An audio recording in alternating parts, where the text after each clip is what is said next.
ഇന്ന് നമ്മൾ കേൾക്കാൻ പോകുന്ന കഥ വരരുചി ഉജ്ജയിനിയിൽ. ഈ കഥ എടുത്തിരിക്കുന്നത് പറയിപെറ്റ പന്തിരുകുലം എന്ന പുസ്തകത്തിൽ നിന്നാണ്. വീണ ബുക്ക് ഹൗസ്, പേട്ട, തിരുവനന്തപുരം, കടപ്പാട്.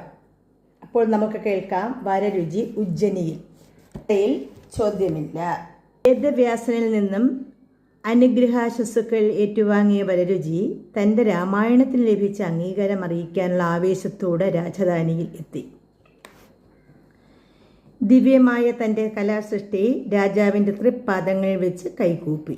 നടന്ന കഥകളെല്ലാം മഹാരാജാവിനെ വിവരിച്ചു കേൾപ്പിച്ചു. എല്ലാം കേട്ടിരുന്ന രാജാവ് വരരുചിയെ അഭിനന്ദിച്ചു. അംഗീകാരങ്ങൾ വരരുചിയെ മാത്രം തേടി വരുന്നതിൽ പണ്ഡിതന്മാർ അസ്വസ്ഥരായി. കയ്യെത്താത്ത ഉയരത്തിലാണ് വരരുചി. ഇനിയുള്ള കാലയളവിൽ വരരുചിയെ തോൽപ്പിച്ച് മഹാപണ്ഡിതന്മാരാകാമെന്ന മറ്റു പണ്ഡിതന്മാരുടെ വ്യാമോഹം ഏതാണ്ട് അസ്തമിച്ചു. വരരുചിയാൽ വിരചിതമായ രാമായണത്തിന് അധ്യാത്മരാമായണമെന്ന് വിക്രമാദിത്യൻ പേരിട്ടു. ഹർഷാരവങ്ങൾക്കിടയിൽ രാജാവ് ഭക്തിനിർഭരമായ വരരുചി രാമായണത്തിലെ ചില ശ്ലോകങ്ങൾ ഉറക്കെ വായിച്ചു. വ്യാഖ്യാനങ്ങൾക്ക് വരരുചിയുടെ സാന്നിധ്യവും സഹായവും അദ്ദേഹം ആവശ്യപ്പെട്ടു. ചരിത്രത്തിൻ്റെ താളുകളിൽ വരരുചിയുടെ നാമം തങ്കലിപികളാൽ എഴുതപ്പെട്ടിരിക്കുന്നു. നിറഞ്ഞു കവിഞ്ഞ ജനാവലിയെ അഭിസംബോധന ചെയ്തുകൊണ്ട് വരരുചിക്ക് 1000 സമ്മാനങ്ങളും പൂച്ചെണ്ടുകളും നൽകി രാജാവ് ബഹുമാനിച്ചു. കൂടാതെ വിക്രമാദിത്യ രാജാവ് രാജ്യമെമ്പാടുമുള്ള സ്ഥലങ്ങളിൽ വരരുചിയുടെ രാമായണം പ്രചരിപ്പിക്കാൻ വേണ്ട എല്ലാ ഏർപ്പാടുകളും ചെയ്തു. അതിനുവേണ്ടി ചില പണ്ഡിതന്മാരെ തന്നെ അദ്ദേഹം നിയോഗിച്ചു. അതോടെ ഓണം കയറാ മൂലകളിൽ പോലും അധ്യാത്മരാമായണത്തിന് പ്രചാരം സിദ്ധിച്ചു. ജനങ്ങളിൽ ഭക്തിയും ആവേശവും ജനിപ്പിക്കാൻ വരരുചിയുടെ രാമായണത്തിന് വളരെ പെട്ടെന്ന് കഴിഞ്ഞു. ലളിതമായ പദങ്ങൾ നിറഞ്ഞു നിൽക്കുന്ന ഭക്തി, ഏതൊരാൾക്കും മനസ്സിലാകുന്ന ശൈലിയും കൊണ്ട് വളരെ പെട്ടെന്ന് തന്നെ ജനശ്രദ്ധ പിടിച്ചുപറ്റി. അധ്യാത്മരാമായണം പ്രശസ്തമായി. ഒപ്പം വരരുചിയും. വിജ്ഞാനദാഹിയായ വിപ്രൻ വിനകളെ തോൽപ്പിച്ച് വിദൂഷകനും വിശേഷബുദ്ധിയും കൊണ്ട് വിദ്വാനും ഗണിതശാസ്ത്ര പരിജ്ഞാനം കൊണ്ട് ഗവേഷകനും വരുംകാല പ്രവചനം കൊണ്ട് വാഗ്മിയും ഒക്കെയായി.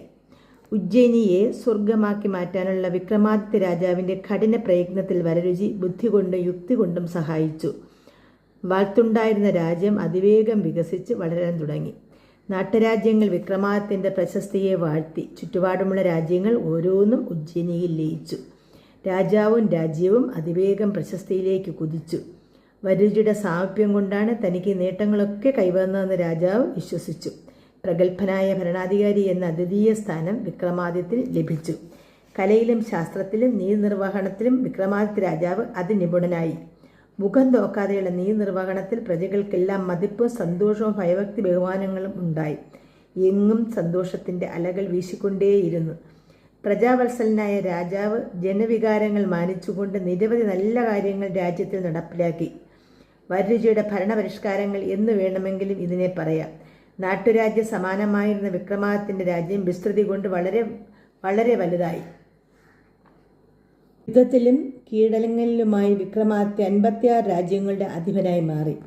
വിശ്വവിജയിയായി മാറിയ മഹാരാജൻ ദേവലോകത്തും പ്രശസ്തനായിത്തീർന്നു.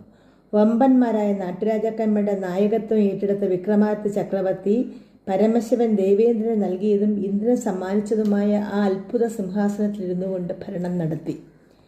സത്യപരിപാലകനും പ്രജാക്ഷേമ തൽപരനുമായ മഹാരാജൻ വരരുചിയുടെ ഉപദേശം ആരാഞ്ഞുകൊണ്ട് രാജ്യഭരണം നടത്തിപ്പോന്നു.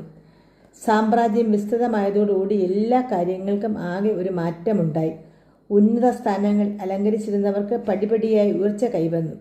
വരരുചി ഒരു അമാനുഷ പ്രതിഭയായി മാറിയിരുന്നു. സംതൃപ്തമായ രാജ്യഭരണം കൊണ്ട് കൃതാർത്ഥനായ മഹാരാജാവ് തനിക്ക് ഈ നേട്ടങ്ങൾക്കെല്ലാം കാരണക്കാരനായ വരരുചിയെ അർഹിക്കുന്ന സ്ഥാനമാനങ്ങൾ നൽകി ആദരിച്ചുകൊണ്ടേയിരുന്നു. സാമ്രാജ്യമഖിലം ഐശ്വര്യപൂർണമായപ്പോൾ മഹാരാജ സന്തുഷ്ടനായി. എന്നാൽ കാരണഭൂതനായ വരരുചിയോ അദ്ദേഹം അക്ഷരാർത്ഥത്തിൽ ദുഃഖിതനായി മാറുകയായിരുന്നു. 17 വർഷങ്ങൾക്ക് മുമ്പ് രാജാവിനോട് തൻ്റെ കള്ളം പറഞ്ഞു. ആ കള്ളം ഒരു കൊലയ്ക്ക് കാരണമായി. ശിശുഹത്യ പാപമാണ്. രത്നാകരൻ എന്ന കാട്ടാളനോട് സന്യാസിമാർ ചോദിച്ച അതേ ചോദ്യം വരരുചിയോട് സ്വന്തം മനസാക്ഷി ചോദിച്ചു. നീ ചെയ്യുന്ന തെറ്റിൻ്റെ ഫലം നിനക്ക് മാത്രമാണ്, കുടുംബത്തിനതിൽ പങ്കില്ല. അവനവൻ ചെയ്യുന്ന തെറ്റിൻ്റെ ഫലം അവനവൻ തന്നെ അനുഭവിക്കണം. ചിന്തയിലാണ്ട വരരുചി മ്ലാനചിത്തനായി. കണ്ണടച്ചുറങ്ങാൻ ശ്രമിക്കുമ്പോഴൊക്കെ 17 വർഷങ്ങൾക്ക് മുമ്പ് കേട്ട ആ ചോരക്കുഞ്ഞിൻ്റെ ഇള്ളേ ഇള്ളേ എന്ന കരച്ചിൽ തൻ്റെ കർണപുടങ്ങളിൽ മുഴങ്ങി കേൾക്കുന്നു.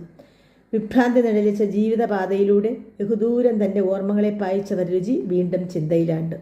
അറിവ് കൂടുതലുള്ളവൻ അബദ്ധം കാട്ടിക്കൂടാ. അബദ്ധം എന്ന വ്യാഖ്യാനം ശരിയല്ല. അറിഞ്ഞുകൊണ്ട് ചതിക്കുകയായിരുന്നു. സ്വന്തം സുഖം മാത്രം ലക്ഷ്യമാക്കിക്കൊണ്ടുള്ള നിർദ്ദയമായ പ്രവൃത്തി.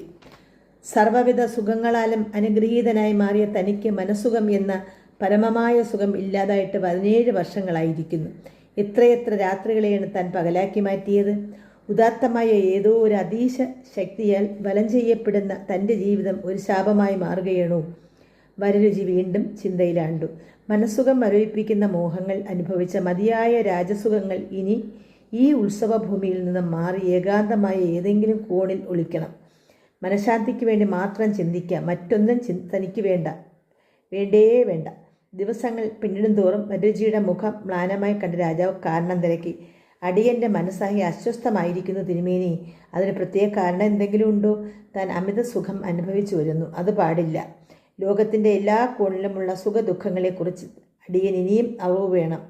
അതിന് ഈ വിക്രമാദിത്യ ചക്രവർത്തി എന്തു ചെയ്യണമെന്ന് വരരുചി ആജ്ഞാപിക്കുകയോ?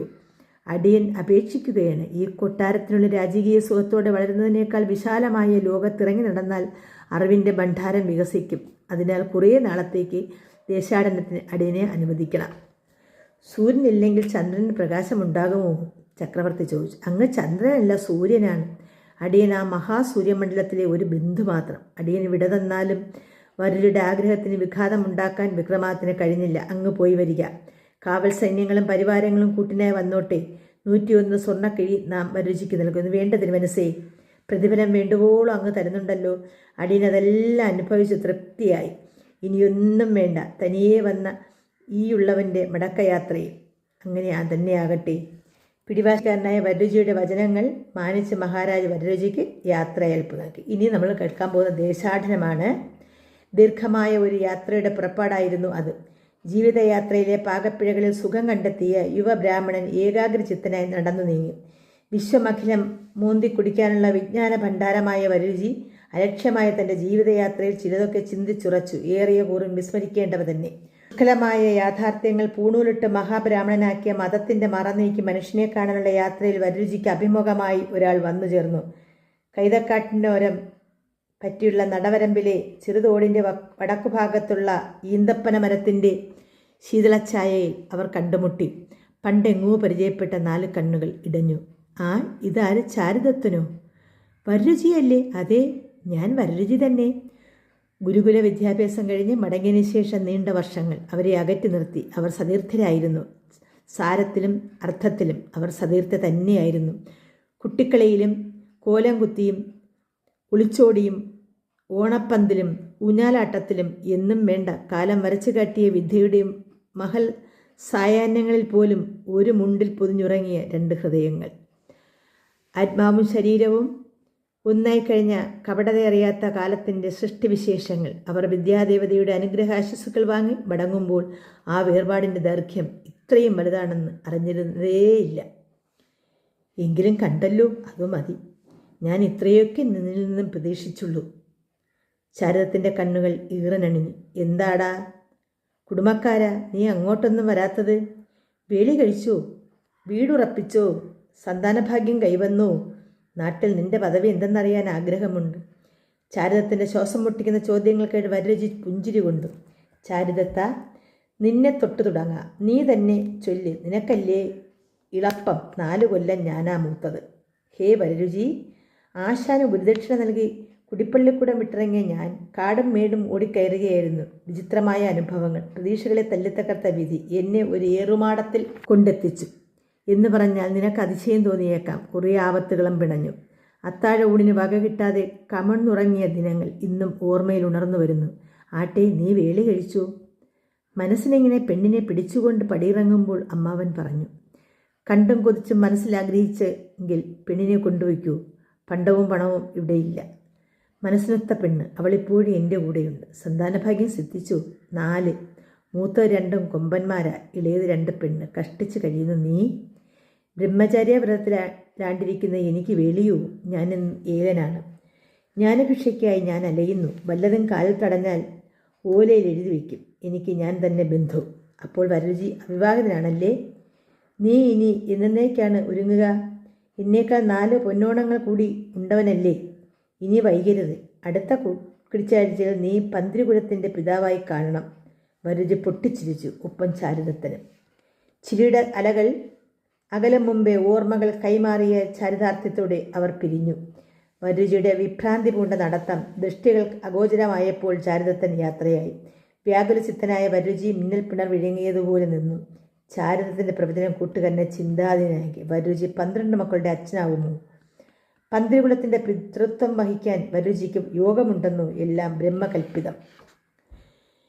വിധിയെ തിരുത്തി എഴുതാൻ വിശ്വേശ്വരനും എളുതല്ല. വിധി നിശ്ചയം നടപ്പിലാക്കാനുള്ള വേദിയല്ലേ വിവാഹം.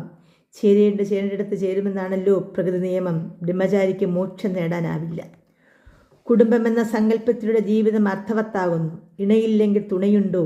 ഇണ തന്നെ തുണ. അതിലൂടെ സന്താനലബ്ധി. ഇണയെ പ്രാപിക്കുമ്പോൾ അതിലൂടെ സന്താനങ്ങൾ സാധ്യതമാകുന്നു. ാവാത്ത പിതൃത്വം അപഹാസ്യമാണ്. പേറ്റുനോവ് അറിഞ്ഞുകൊണ്ട് മാത്രം സ്ത്രീ മാതാവാകുമോ? ബീജദാനത്തിലൂടെ പുരുഷൻ പിറവിയുടെ ഉത്തരവാദിത്വം ഏറ്റെടുക്കുന്നു. അത്യാകർഷണ പ്രേരകങ്ങളായ അതിദേശ ശക്തികൾ വരരുചിയുടെ ധമനികളെ ജ്വലിപ്പിച്ചു. ക്ഷണികങ്ങളായ അനിയന്ത്രിത വികാരങ്ങൾക്ക് പണ്ഡിത ശിരോമണി വശംവദനാകുമോ? ആപത് ബന്ധുവാണ് അബല. അവളോടൊപ്പമുള്ള പുരുഷജീവിതം ധന്യമാണെന്നാണ് ആപ്തവാക്യം. ഊരും ഇടവുമില്ലാത്ത ദേശാടന പക്ഷിക്ക് പോലും പ്രപഞ്ചസുഖം നേടാനാവുന്നു. ജീവിതസുഖം വരരുചിക്ക് എന്നെന്നും മരീചിക മാത്രമാണ്. വിഷാദചിന്തകളുടെ തീപ്പന്തം പേറിയ മനസ്സോടെ വരരുചി ഒരു തിരിവട്ടം പോലെ നടന്നു. കൈത്തോടുകൾ, വയൽവരമ്പുകൾ, പൂഞ്ചോലകൾ, പുളകം വിരിയിക്കുന്ന നീണ്ട നീണ്ട ജലാശയങ്ങൾ, കുഴിയും പൂണ്ട കുറ്റിക്കാടുകൾ, ജനവാസമില്ലാത്ത വൻകാടുകൾ, ബലവത്തായ തൻ്റെ പാദങ്ങൾ ചവിട്ടിമെതിച്ച് കടന്നുപോയ നാടൻ നഗരവും, ചുറ്റിയുള്ള കാഴ്ചകൾ നയനസുഖം നൽകിയെങ്കിലും ദീർഘമായ യാത്ര കൊണ്ട് ശാരീരിക ക്ഷീണവും മനസ്സിന് വേദനയും ഉണ്ടായി. ഇനി എങ്ങോട്ടെങ്കിലും ഒന്ന് തങ്ങണം. വയ്യ. വലിച്ചു നീട്ടുള്ള വകതിരിവില്ലാത്ത ഈ നടത്ത ദേഹാസ്വസ്ഥം വരുത്തിയാലോ? ഇനി വിശ്രമിക്കുക തന്നെ. ഇനി അടുത്ത ഭാഗം എന്ന് പറയുന്നത് വരരുചിയുടെ വിവാഹമാണ്. അത് നമുക്ക് അടുത്ത എപ്പിസോഡിൽ കേൾക്കാം. അപ്പോൾ എല്ലാവർക്കും നന്ദി, നമസ്കാരം.